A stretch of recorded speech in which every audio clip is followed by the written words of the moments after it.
Pode se sentar. Nós vamos pedir para que as crianças, nesse momento, já possam seguir para o momento da salinha, do culto infantil. Nosso agradecimento a todos os professores. Atenção à tela, há um carro com a luz acesa.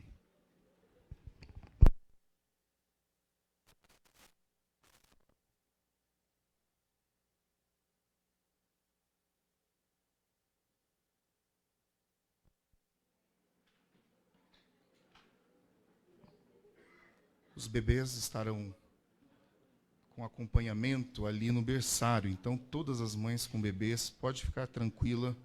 Há uma equipe ali também cuidando da sua criança, do seu filho. Louvado seja Deus pela vida de cada um desses voluntários que tem servido com alegria e dedicação. Vamos ao texto da Sagrada Escritura. Abra comigo, por favor. Atos dos Apóstolos, capítulo de número 6.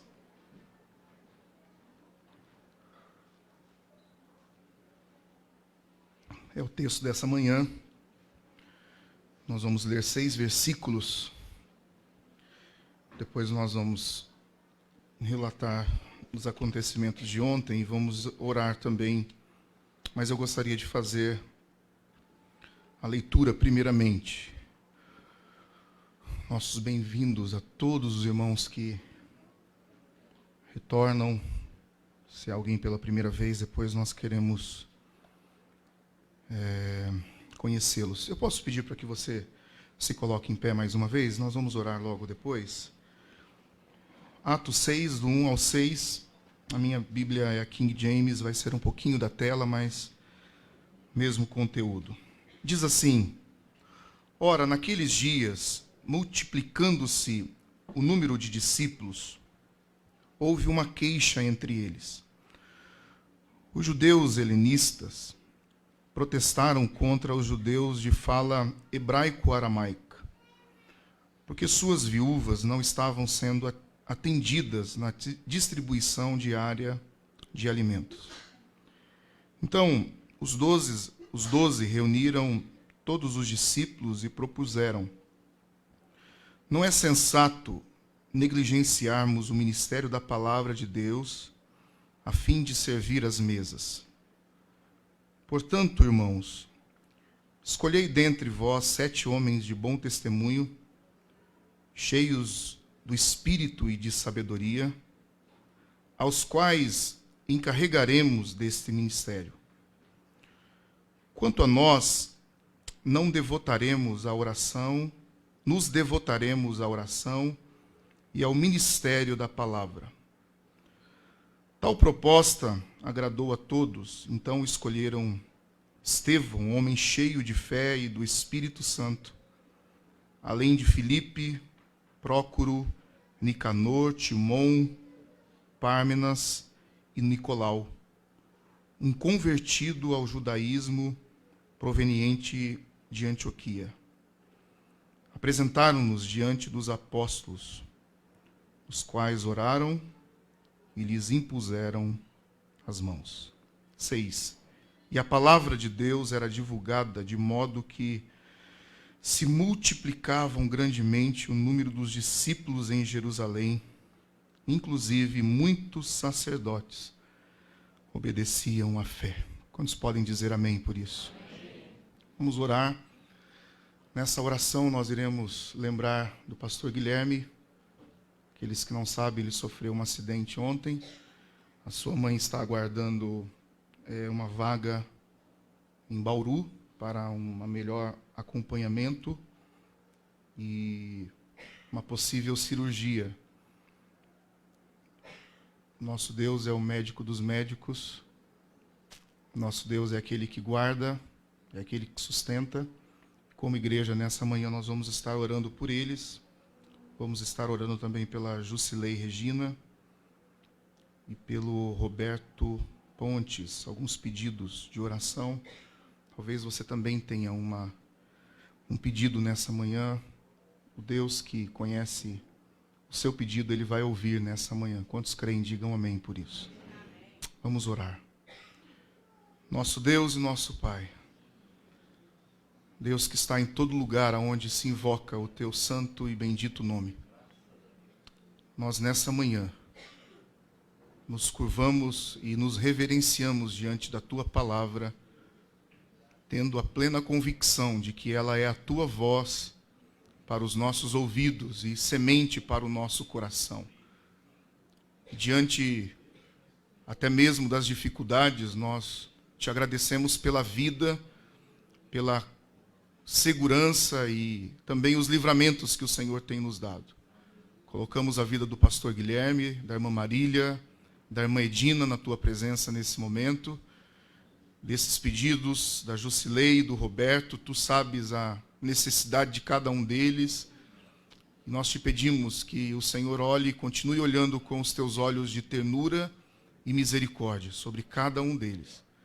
E que o Senhor os visite, assim como já fomos visitados através das canções que exaltam e glorificam o nome do Senhor Jesus. A centralidade é no teu evangelho nessa manhã, Senhor. Portanto, nós te pedimos que o Senhor abra os olhos do nosso entendimento e nos leve a compreender as virtudes da maravilhosa graça que um dia foi derramada sobre cada um de nós. Assim nós oramos agradecidos no nome de Jesus. Amém. Pode se assentar, por favor.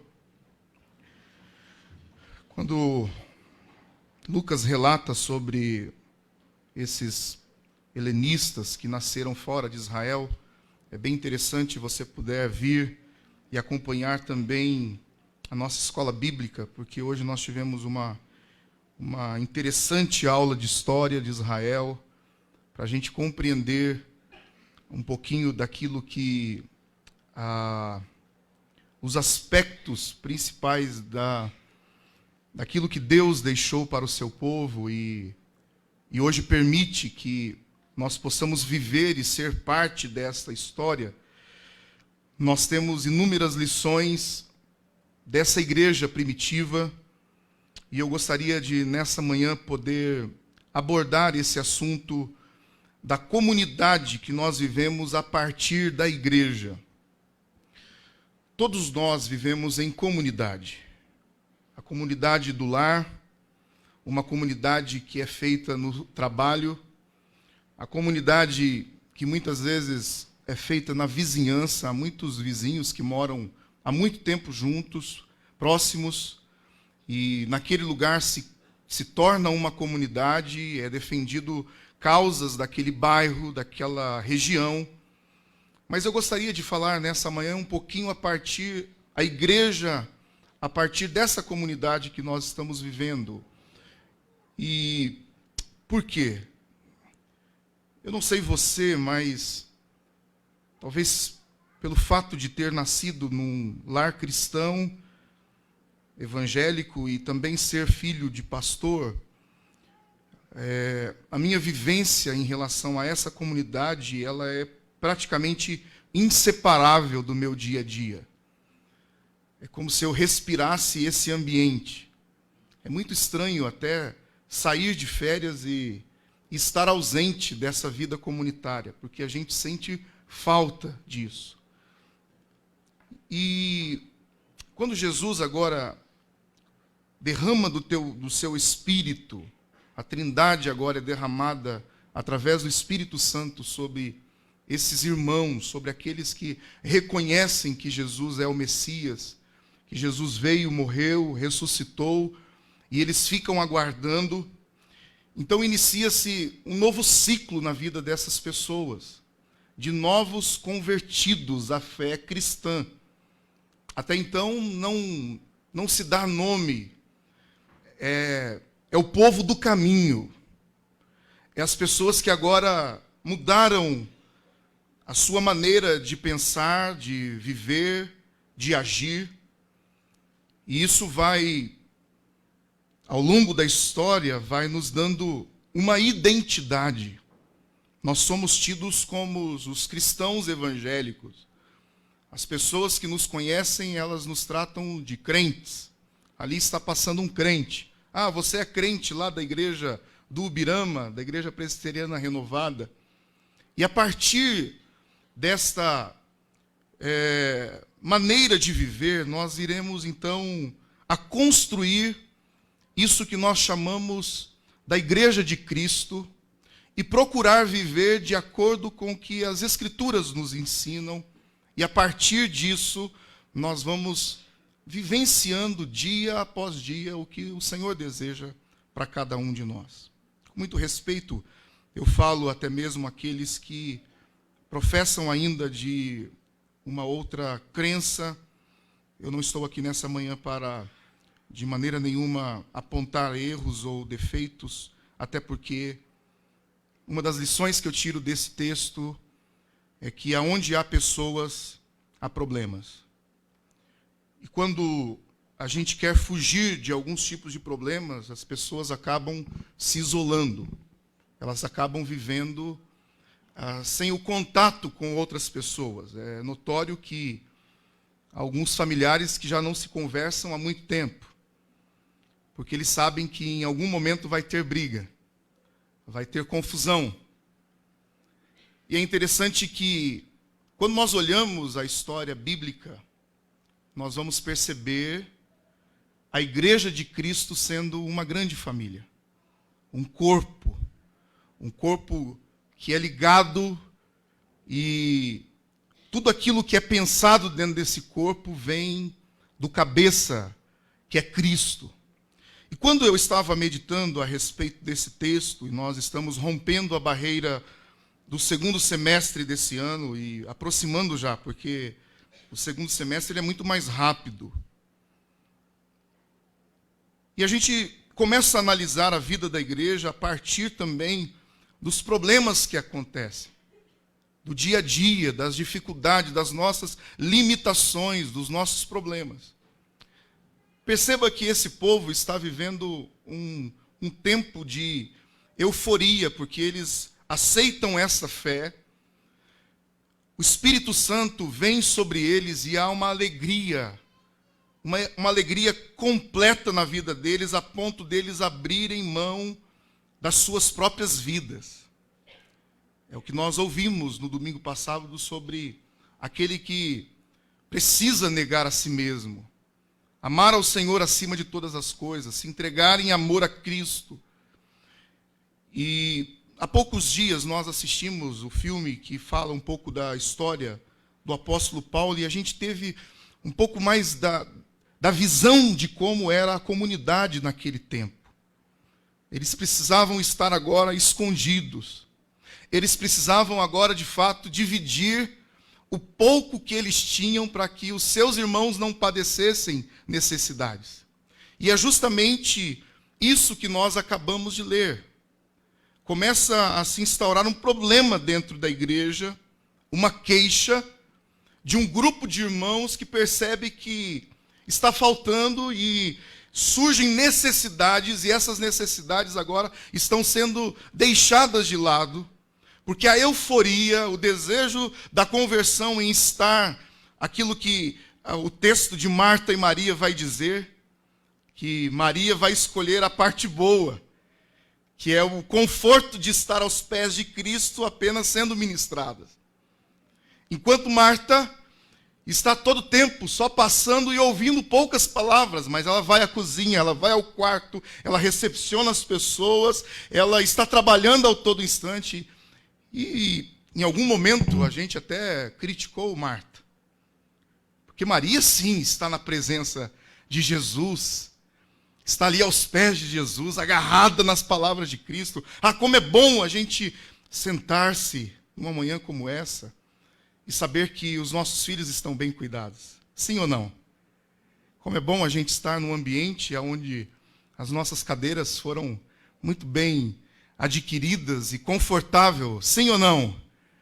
Como é bom nós estarmos num bairro privilegiado, até mesmo de estacionamento. A gente não precisa deixar o carro tão afastado. Tem até policiais particulares para a gente ali. Se você deixar na pracinha, teu carro está muito bem cuidado. Sim ou não? Perceba que há muitas vantagens. Mas nós não podemos nos esquecer que também no meio da comunidade existem os problemas. Existem as carências que precisam ser supridas. Existem aqueles que não têm o privilégio que nós temos de vir nessa manhã. Quantas vezes vamos levar a ceia a irmãos que não puderam estar nos nossos dias de ceia por causa da enfermidade, por algum problema sério, por situações em que podem se levantar no nosso meio queixas. Por que não está sendo atendido áreas da igreja?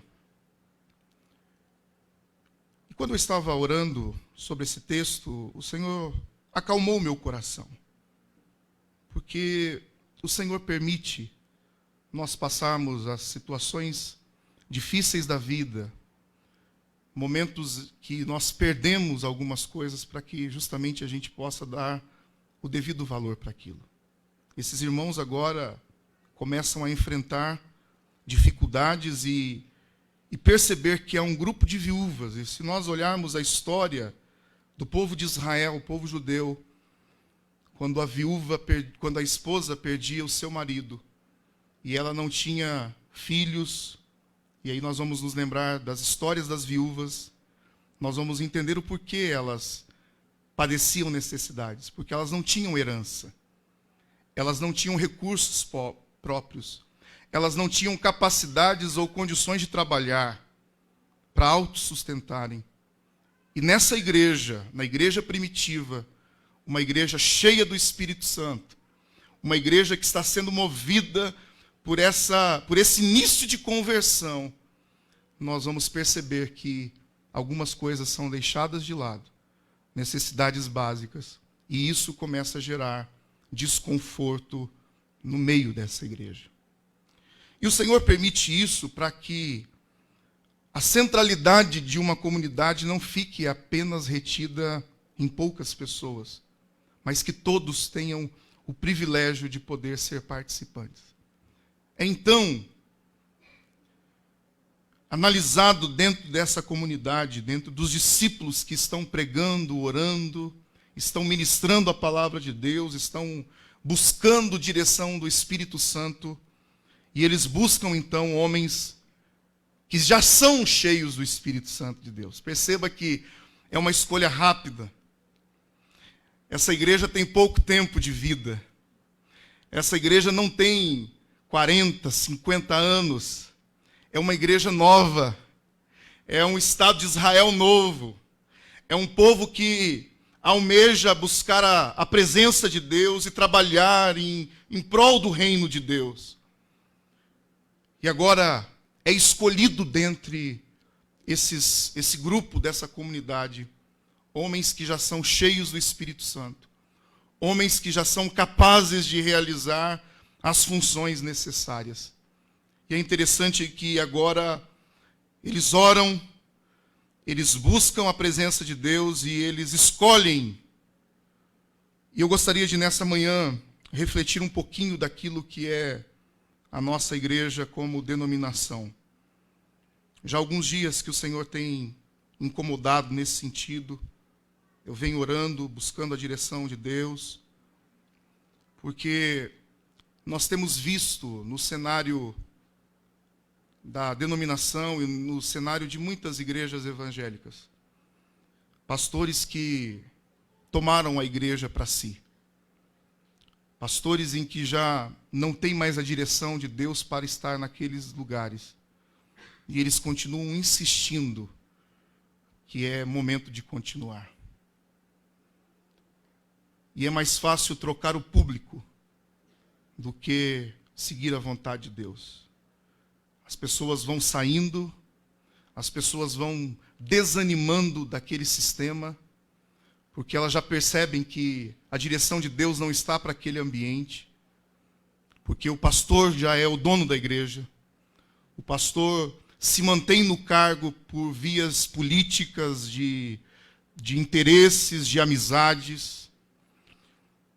Isso tem entristecido o meu coração, isso tem mexido com a minha alma.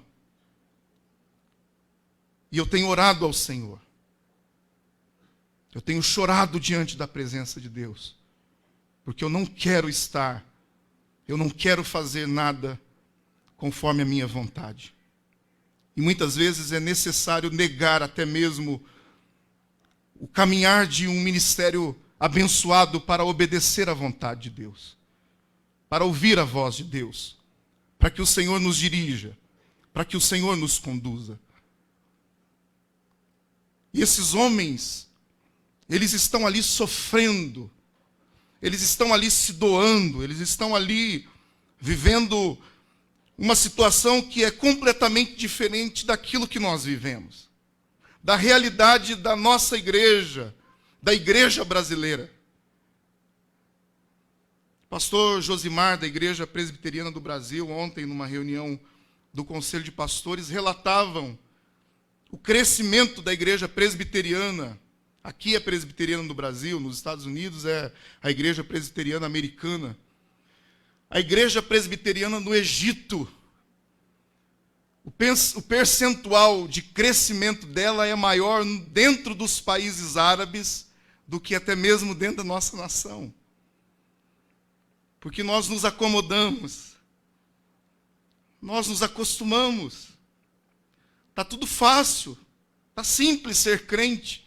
A gente não precisa abrir mão de muitas coisas, a gente abre mão de algumas situações que a gente vivia ou fazia, ou ambientes que a gente ia no passado.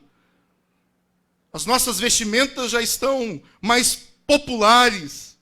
Não estou dizendo que isso é certo ou errado, mas eu estou dizendo que nós mudamos até mesmo a maneira do caráter cristão. Porque, infelizmente, nós temos visto lugares em que o crente dá mais mau testemunho do que o ímpio. Ou que o ímpio dá um bom testemunho muito maior. Pastor Ricardo ontem dizendo, também na reunião de pastores, que há um casal católico romano que trabalha para a CAP e se dedica, dão a sua vida pelo ministério da CAP. Tudo que é necessário ser feito, eles são os primeiros a se colocarem. E ele disse, irmãos, nós pensamos em fazer missões em muitos lugares, mas nós temos um ambiente missionário dentro da nossa cidade, de restauração de vidas, e como está a igreja de Lençóis olhando para a CAP. Nós estamos dando devido valor, se levanta voluntários para ir lá e orar por aqueles que estão vivendo uma vida de escravidão por causa dos vícios. Mas é muito mais fácil a gente se sentar e assistir e voltar para os nossos lares com a sensação de que se eu sou salvo, está tudo bem.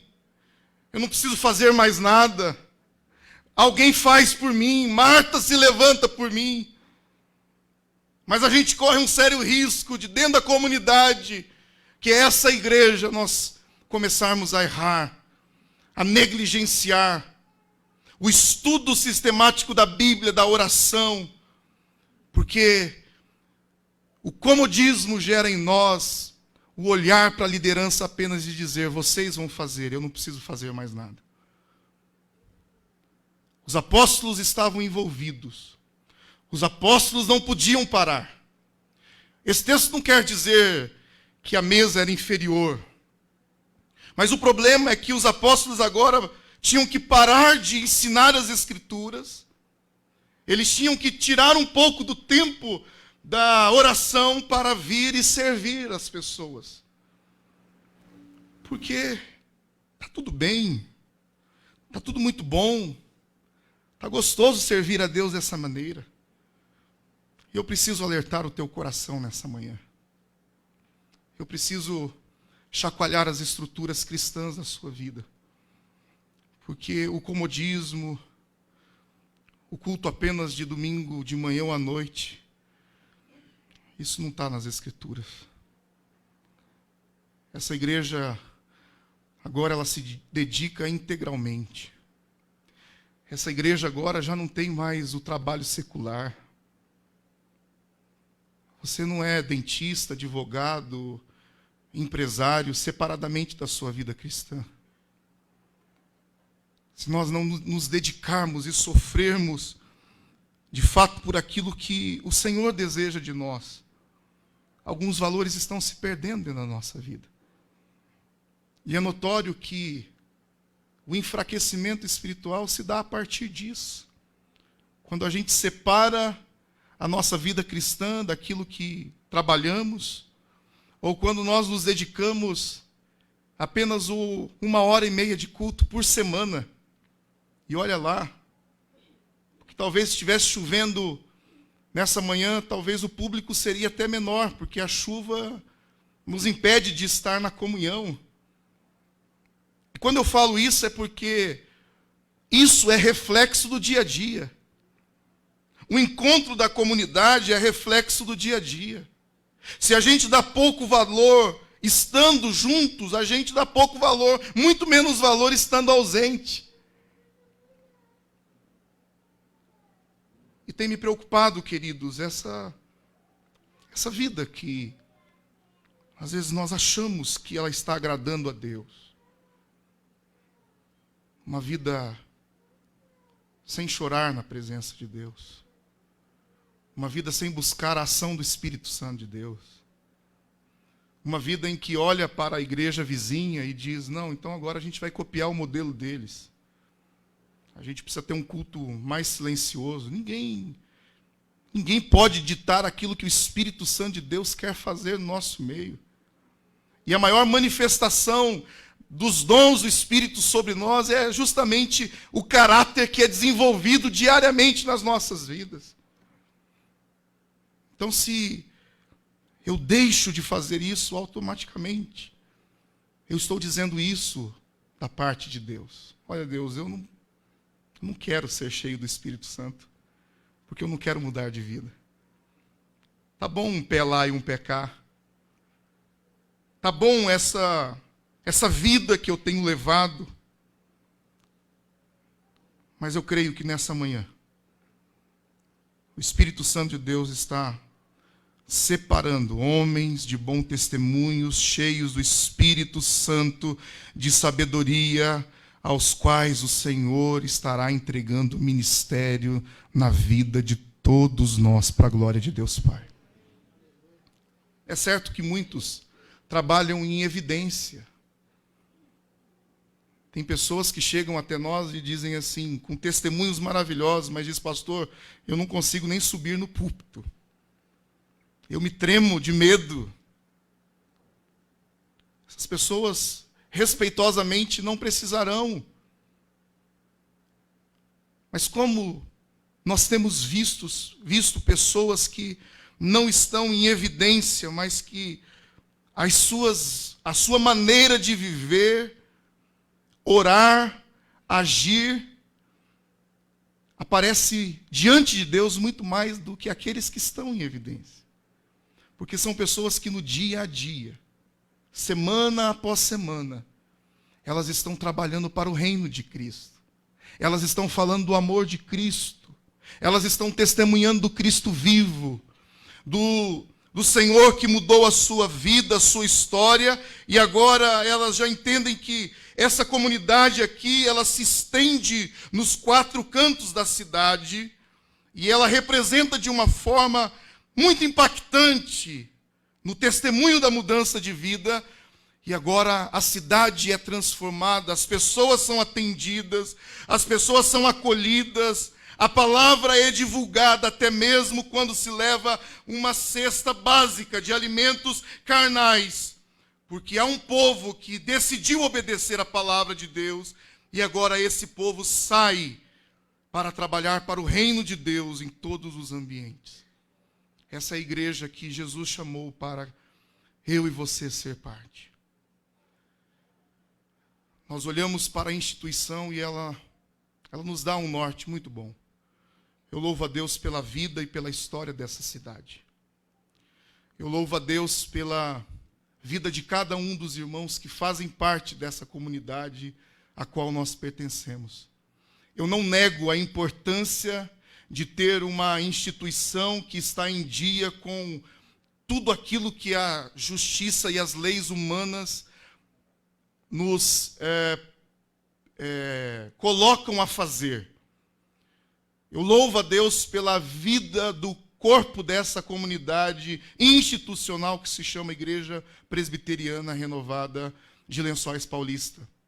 por mais que nós temos defeitos, por mais que no nosso meio se levante queixas de algumas coisas que ainda não estão acontecendo. E como é importante isso chegar até nós. Como é importante. Eu já disse que Deus não me deu o dom de... Ou se alguém não chegar para mim e dizer, me desculpe, mas eu não tenho o espírito de adivinhação. Eu preciso que essa informação chegue. E às vezes ela chega depois já que algumas coisas já estão acontecendo. E se a gente soubesse antes, nós teríamos condições de ter evitado tantas coisas, tantos desgastes, tantas situações. Por isso, a partir dessa comunidade chamada igreja, nós precisamos nos comunicar, queridos irmãos. Nós precisamos estar atentos ao que acontece com o nosso irmão.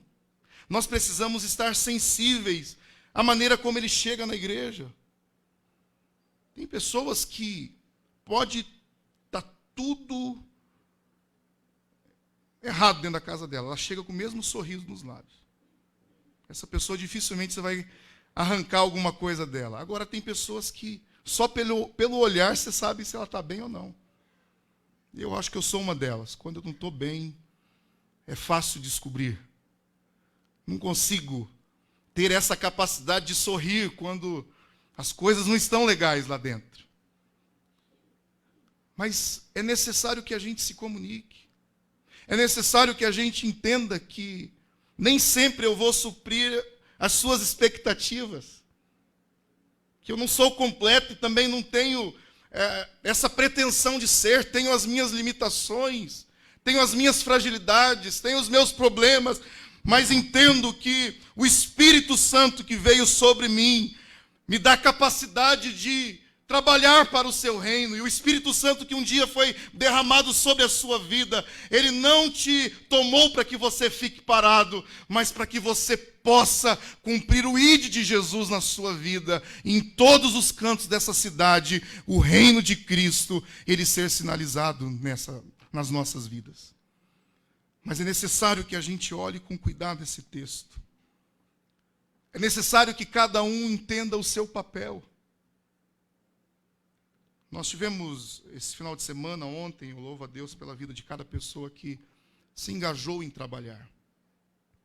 Homens que deixaram o descanso ou saíram diretamente do trabalho para vir aqui e ficar até 4 horas da manhã. E eu fiquei até meia-noite, juntamente com eles. Eu falei, irmãos, eu queria muito aprender a cozinhar. Mas eu acho que eu já estou meio velho já para isso. É uma coisa que eu acho tão bonito ver homem cozinhando. E tem homens que cozinham muito e muito bem. Talvez até alguns melhores que mulheres. Interessante que foram feitos por um grupo de homens. Eu fiquei ali. E eu estava com esse texto na cabeça. E eu falava assim, aquela briga interior, vai para casa orar. Eu falava, mas eu queria servir aqui para alguma coisa. E aí Deus confirmou através de uma mensagem da minha esposa, vem para casa agora. Não foi nessas palavras, mas o sentido foi esse. Sabe aquela pergunta, onde você está? Você está aí mesmo? Aí por isso que eu mandei aquela foto lá do grupo, é para provar que eu estava aqui. Queridos, mas entenda que eu sou o pastor da igreja, mas eu tenho vontade de estar servindo. Mas eu não posso negligenciar o chamado de Deus para a minha vida. E é interessante que, não sei se vocês estavam, e eu me recordei de quem Deus havia usado esses dias atrás. Nós convidamos a irmã Marilza, né? Para ministrar a palavra na primeira quinta-feira. Eu estava sentado onde o irmão Daniel está. E Deus usou aquela mulher dizendo assim, filho, eu vou mexer na tua casa. Dentro de alguns dias, eu vou mexer na tua família. E domingo, nós estávamos aqui e fomos tomados por aquela palavra que nos fez tremer o nosso coração. E a gente saiu para almoçar, 2 crianças de irmãos queridos da igreja estavam com a gente. E aí eu recebo uma ligação. E meu pai dizendo assim: eu estou em frente à sua casa. No primeiro momento a gente fica gato escaldado, tem medo de água. E meu coração tremeu naquele momento. Eu falei: Senhor, o que está acontecendo, Pai? Eu vim tremendo do restaurante que a gente estava, do lugar que a gente estava, eu vim tremendo para casa. E quando eu cheguei em casa, eles estavam chegando e a gente naquela correria, porque nós não estávamos esperando, a gente levantou, deixou tudo do jeito que estava a casa, do jeito que é uma casa que a gente às vezes quer estar num ambiente de travesseiro na sala, de roupa espalhada pela casa. É tão bom isso. Eu não posso ficar assim, né? Mas sabe quando você vai arrancando o sapato aqui, paletó ali, vai, e a esposa vem brigando atrás, meu Deus do céu, não consegue guardar, e pá. Eu gosto disso. Eu gosto. E aí a gente naquela porque eu havia feito o convite para ele: pai, vai lá em casa, tem o quarto do fundo, o Renê não está lá. E ele veio, mas a gente não está preparado. Tem algumas coisas que Deus faz na nossa vida que a gente ainda não está preparado. Eu abracei, beijei ele, falei: que bom que o senhor está aqui em casa. E ele disse assim: eu vou ao culto hoje à noite. Eu disse amém. Quando eu disse amém, uma paz tomou conta do meu coração tão grande, uma alegria tão grande, tomou conta da minha alma. E aí eu fiquei ali perto, olhando, eu falei: não acredito que meu pai está aqui. Não acredito que ele está aqui. Aquilo foi como um sonho. E aí, é lógico que sempre tem que ter as críticas. Ele disse: você devia ter trocado essa galeria, ter tirado essa madeira barulhenta. Eu disse: mas foi o senhor que fez assim. Eu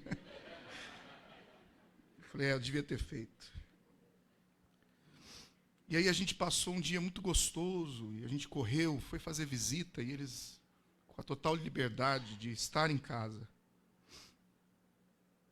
E na terça-feira a gente foi almoçar junto, e aí ele começa a orar, agradecendo a Deus pelo alimento, e ele diz assim: Senhor, obrigado pela vida do Joézer, obrigado pelo ministério do Joézer, obrigado pela vida da tua igreja nesse lugar que está tão linda.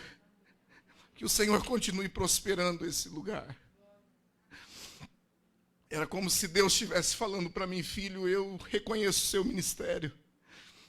Filho, fui eu que te chamei. Filho, sou eu que te capacito. Filho, não é você, mas sou eu na sua vida. É o instrumentista dizendo para o instrumento. Realmente o instrumento sozinho não pode fazer nada. Quando eu olho a quantidade de pessoas, as pessoas que se levantam para servir, eu só posso dizer: é Jesus, é o Espírito Santo, é obra dele, porque eu não tenho condição para isso. Somente ele pode fazer isso. E por isso eu digo com toda a convicção, queridos irmãos, com toda a convicção. E na quinta-feira eu fiz questão, Deus trouxe o irmão Carlos Dias, eu chamei o Célio para estar no culto, que eu precisava falar com um deles. E eu disse: eu vou fazer algo no domingo, que a nossa igreja talvez há muito tempo não faça isso. Eu preciso perguntar, porque o presbitério, ele é soberano sobre a vida do pastor, no sentido de mover. O presbitério pode chegar com toda a autoridade a mim e ao pastor Guilherme antes de findar o ano, e dizer: olha, vocês vão para uma outra igreja. Vocês vão cuidar de um outro campo. Mesmo a igreja desejando ter o pastor, o presbitério pode chegar e mover qualquer pastor do Brasil. Isso é norma. É certo que o presbitério escuta a igreja. Em muitos momentos o presbitério vem e faz essa pergunta à igreja. E esse ano finda-se o segundo ano de mandato pastoral nesse lugar. E eu disse à minha esposa: eu preciso fazer essa pergunta à igreja. Eu preciso perguntar a esse grupo de irmãos, que a gente caminha junto, se de fato eles entendem que é o agir do Espírito Santo de nós estarmos aqui. Porque eu estou disposto a abrir mão até mesmo do conforto, do salário, daquilo que a igreja tem nos proporcionado para obedecer à voz de Deus. Essa igreja não é minha, nunca foi minha, nunca será minha. Essa igreja é de Jesus Cristo, é Ele o dono dessa igreja. Porque há momentos em que há queixas, e eu não quero ter 100% de aprovação, não. Eu quero ter pessoas que chegam para mim e dizem: pastor, está errado dessa maneira. Pastor, nós precisamos nos atentar a outras coisas que não estão acontecendo. Não tenho dificuldade nenhuma. Os irmãos que estão comigo, que caminham comigo, sabem disso, que todo final de reunião de conselho, nunca saímos brigados ou amargurados um com outros. Pelo contrário, nos abraçamos, oramos juntos, choramos juntos, abraçamos, nos beijamos, dizemos: a paz do Senhor, vai com Deus. Porque não dá para dizer que nós estamos tendo comunhão com Deus se a gente não tem com o nosso próximo. São nesses pequenos gestos que a gente entende que Jesus, Ele está nos conduzindo. E para que a igreja continue tendo alguém que se dedique à oração e ao ministério da palavra, é necessário que o corpo se mobilize. É necessário que você trabalhe. É necessário que você entenda que Jesus te chamou para fazer algo. Que não existe gente que fique parada no reino de Deus. Não tem gente que não se movimente em favor do reino de Deus. Que o próprio Jesus já rogou ao Pai, porque a seara está pronta, mas poucos são os trabalhadores. A gente se dedica a levantar amanhã cedo para fazer todas as atividades que são cabíveis a você, trabalhador. E Jesus orava ao Pai para que enviasse trabalhadores para a seara dele. Sabe por quê? Porque a seara dele está nos departamentos públicos. A seara dele está onde você trabalha. A seara de Jesus está onde você encontra pessoas. E se você negar que é um trabalhador da seara, eu tenho uma péssima informação. Isso não é viver o reino de Deus. Isso é viver a religião. Isso é viver uma instituição física com CNPJ apenas. Aí sim, aí eu te chamo de membro, aí eu te chamo de um votante numa assembleia. Mas o reino de Deus está acima disso. A vontade de Deus está acima da vontade humana. Por isso eu digo que se for a vontade de Deus, nós vamos embora desse lugar com a tristeza da saudade, mas com a convicção de que Deus trará alguém tão bom quanto a gente serviu nesse lugar. Que a obra não vai parar, porque ela não depende do pastor Joézer, não depende do pastor Guilherme, não depende do corpo, do conselho da igreja. Essa igreja depende exclusivamente do dono dela, que se chama Jesus Cristo de Nazaré. Ele nós não podemos abrir mão.